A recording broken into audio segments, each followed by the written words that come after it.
In today's video, I'm going to teach you how to use the brush tool in Photopea, a versatile online photo editing software that offers a wide range of functions similar to those found in more traditional image editing programs. Whether you're a beginner dipping your toes into digital art or a seasoned pro looking for a handy online solution, Photopea has something for everyone, so let's dive in. To start off, you'll want to navigate to Photopea's website. Simply open your preferred web browser and enter its address in the search bar.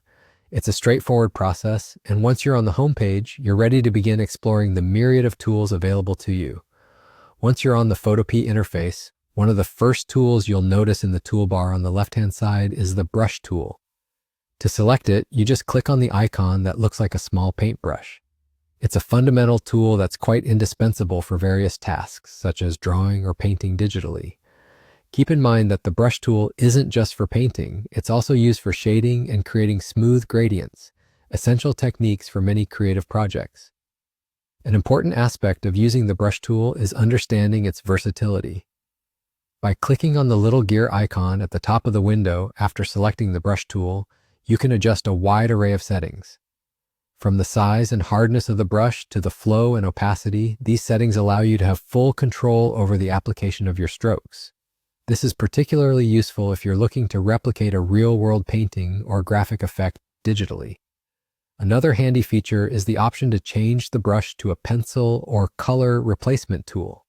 Although they appear similar, each tool serves a very distinct purpose.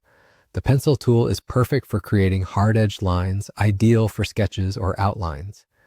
Meanwhile, the color replacement tool is excellent for seamlessly adjusting colors in an image without affecting the texture or detail, making it a fantastic feature within Photopea for more precision-focused tasks.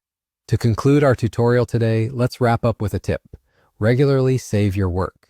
Photopea is a browser-based tool, so remember that accidental refreshes or browser crashes could mean the loss of your work. Save frequently to a reliable location, such as your computer or cloud storage. And there you have it. You've learned the basics of navigating Photopea and utilizing its brush tool effectively. With practice, you'll find that mastering these tools will significantly enhance your digital art projects. Thanks for tuning in, and I hope you feel inspired to explore the creative possibilities ahead. Happy editing!